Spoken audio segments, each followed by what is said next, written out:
মূল্যবান বক্তব্য রাখছেন আমাদের আজকের অনুষ্ঠানের মধ্যমণি তথা প্রধান অতিথি জনাব অ্যাডভোকেট আব্দুল ওয়াহাব।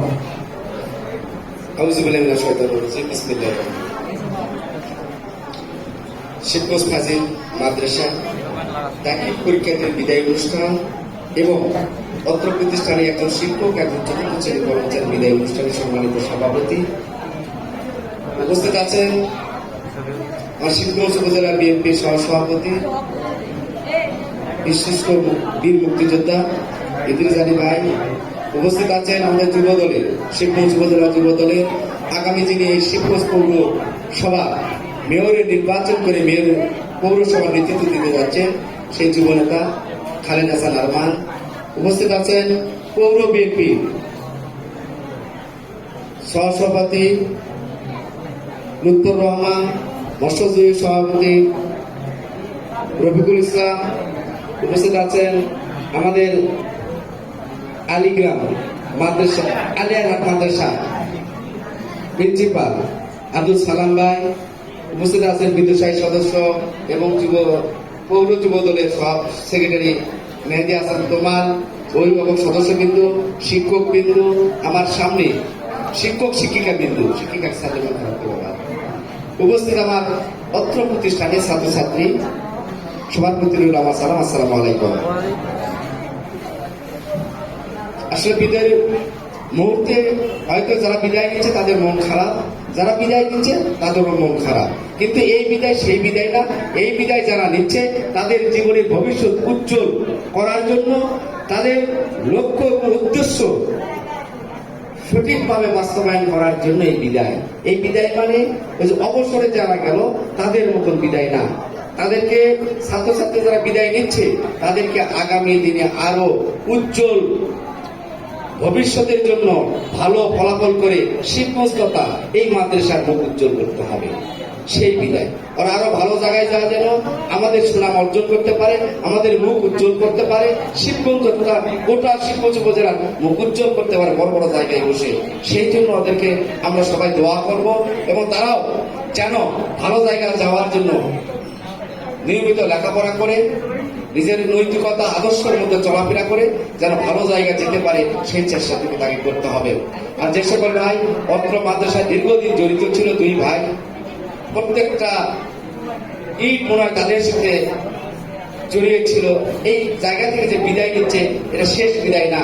আপনারা আপনাদের কর্মদক্ষতা, আপনাদের অভিজ্ঞতা এই মাদ্রাসার আগামী দিনে কাজে লেগে আপনাদের দায়িত্ব কিন্তু বাড়ির আগে ছিল নির্দিষ্ট আপনি শিক্ষক একজন কর্মচারী, কিন্তু আপনি আমার অভিভাবক হিসাবে আপনি এই প্রতিষ্ঠানের প্রতি নজর রাখবেন, পরামর্শ দেবেন এই প্রতিষ্ঠানটাকে উন্নত করার জন্য।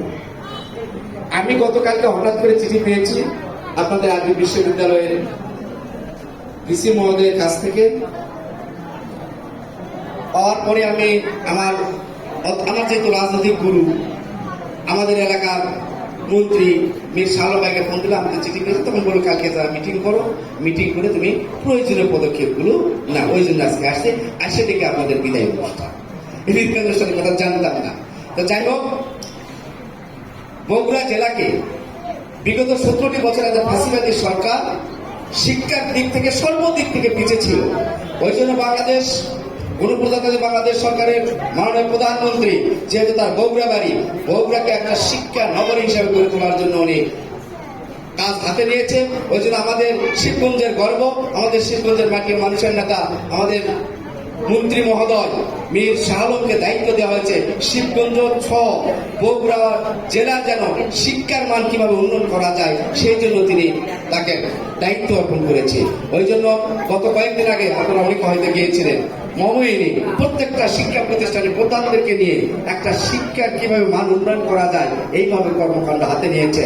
তাই বাংলাদেশ সরকার সহ আমাদের জনাব মীর শাহ আলম মনে করে শিবগঞ্জ বগুড়া জেলার মধ্যে সবচেয়ে বেশি যেন শিক্ষার প্রসারটা ঘটে। ওই জন্য আমরা দেখছেন আমাদের মন্ত্রী মহোদয় দিন রাত কাজ করে বিভিন্ন শিক্ষা প্রতিষ্ঠানে বরাদ্দ এনে শিক্ষার মান, শিক্ষার ছাত্ররা যেন ভালোভাবে লেখাপড়া করতে পারে, আমাদের স্যাররা যেন ঠিক মতো তাদের বসার ব্যবস্থা থাকে, তাদের যেন সুযোগ সুবিধা ভালো থাকে, ওই জন্য বিল্ডিং সহ যাবতীয় কর্মকাণ্ড পরিচালনা করছে। আপনারা জানেন, খুশি হবেন, যারা পীর শাহ আলম কিন্তু ঘোষণা দিয়েছে শিবগঞ্জ প্রত্যেকটি শিক্ষা প্রতিষ্ঠানে, সে মাদ্রাসা হোক, হাই স্কুল হোক আর কলেজ হোক, প্রত্যেকটা শিক্ষা প্রতিষ্ঠানে নামাজ পড়ার ব্যবস্থা করতে হবে।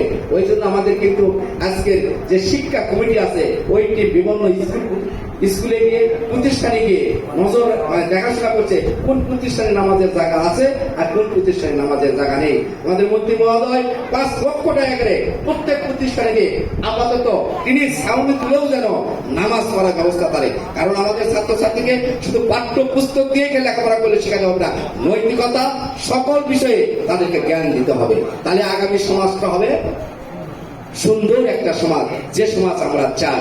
কিন্তু আমরা সেটা কিন্তু কেউ হাত দেয় না বাস্তবায়ন করার জন্য।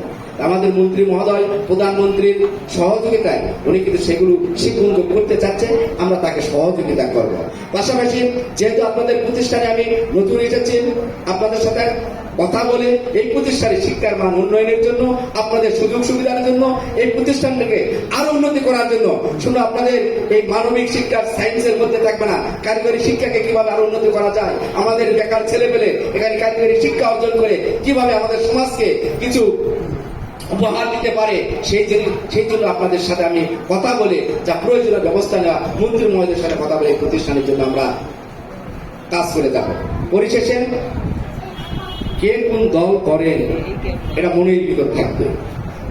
দলের জন্য আত্মহত্যা দিবেন, দলের জন্য শিক্ষা প্রতিষ্ঠানে এসে রাজনীতি করবেন, এটা আমি কিন্তু হতে দিব না। আপনারা শিক্ষার মানকে উন্নয়ন করতে হবে। বাংলাদেশের শিক্ষা ব্যবস্থাকে আমাদেরকে বিশ্বের মানদণ্ডে প্রথম সারির দিকে ধাবিত করতে হবে। জাতি যদি শিক্ষিত হয় এই দেশ উন্নত হবে, জাতি যদি শিক্ষা থেকে বঞ্চিত হয় এই দেশ ধ্বংসের দ্বার প্রান্তে চলে যাবে। আমাদের ছোট ছোট বাচ্চারা যেন আমাদের কাছে ভালো কিছু শিখে এই বাংলাদেশকে আগামী দিনে তারা এই শিক্ষকদের মাটিকে নেতৃত্ব দিতে পারে, এই শিক্ষকদের মাটিকে মুখ উজ্জ্বল করতে পারে, সেইভাবে আমাদেরকে পাঠদান দিতে হবে। পরিশেষে গরম আর বিদ্যুৎ চলে যাবে। আবার আমার যারা যে শিক্ষার্থীগুলো বিদায় নিচ্ছে তাদের প্রতি দোয়া রইল, তোমরা পরীক্ষা হলে গিয়ে তাড়াহুড়া করে প্রশ্নপত্র নিয়ে লেখা শুরু না করে মাথা ঠান্ডা রেখে যে সকল প্রশ্নের উত্তর পারবা সুন্দরভাবে লিখে, যেটা পারবে না সেটা মাথা থামানোর দরকার নাই, ওরা শেষের দিকে যখন সময় থাকবে আগে যেগুলো পারা যাবে সেগুলো আগে সুন্দরভাবে আমরা লিখবো, লেখার পর বাদ বাকি গুলালে চিন্তা ভাবনা হবে। কারণ প্রথমেই যদি যে প্রশ্ন মুখস্থ নাই, যে প্রশ্ন জানা নাই, সেই প্রশ্ন মাথায় দেওয়া হয় তাহলে কিন্তু জানাগুলো ভুলে যাবে। ওই জন্য আমাদেরকে জানাগুলো আগে লিখে তারপর অজানাগুলো চিন্তা ভাবনা করে উত্তর দেওয়ার চেষ্টা করতে হবে। এবং তোমরা ভালোভাবে লেখাপড়া দিলে। আমাদের শিক্ষামন্ত্রী মহোদয় উনি কিন্তু অত্যন্ত কঠোর, আগের মতন কিন্তু আর নকল চলবে না, আগের মতন কিন্তু ঘাড় ঘুরা দেখাতে শিক্ষাত করা যাবে না, আগের মতন গল্প গুজব করা যাবে না পরীক্ষা হলে যে খাতা জমা দিলিতে আমি পাস, সেই চিন্তা ভাবনা মাথার থেকে ছেড়ে ফেলে দিতে হবে। আমাকেও জ্ঞান অর্জন করে পরীক্ষা হলে লিখেই পাস করতে হবে। ওই জন্য আজ থেকে পরীক্ষার যে কয়দিন আছে মনোযোগ দিয়ে লেখাপড়া করে যেটুকু সমস্যা আছে সেগুলো সমাধান করে আমরা পরীক্ষা হলে যাওয়ার চেষ্টা করব। আর যারা এই প্রতিষ্ঠানে এখনো বর্তমান আছেন ছাত্রছাত্রী, সবার প্রতি অনুরোধ রইল ক্লাসে উপস্থিত হতে হবে। শিক্ষকরা যেভাবে পাঠদান দিতে চায়, যেভাবে পরামর্শ দেয়, সে পরামর্শগুলো গ্রহণ করে আগামী দিনে যেন ভালো কিছু করার জন্য শিক্ষকদেরকে পরামর্শগুলো গ্রহণ করতে হবে। শিক্ষকেরা পিতামাতার পরিপূর্ণ স্থান, ওই জন্য শিক্ষকদেরকে সম্মান করতে হবে। যদি আজ থেকে তোমরাও কিন্তু এই আসনে এসে বসবে, শিক্ষকের আসনে, ওই জন্য নিজেকে শিক্ষকের সাথে কখনো খারাপ ব্যবহার করা যাবে না, শিক্ষকের সুপরামর্শগুলো নিতে হবে। পরিশেষে সবার প্রতি আমার দোয়া এবং শুভকামনা করে, আমার জন্য দোয়া আছে, আমার সফর সঙ্গীর জন্য দোয়া আছে, সবার সুস্বাস্থ্য কামনা করে আজকের মনে এই বক্তব্য শেষ করছি। খোদা হাফেজ, সবাইকে ধন্যবাদ। আসসালামু আলাইকুম।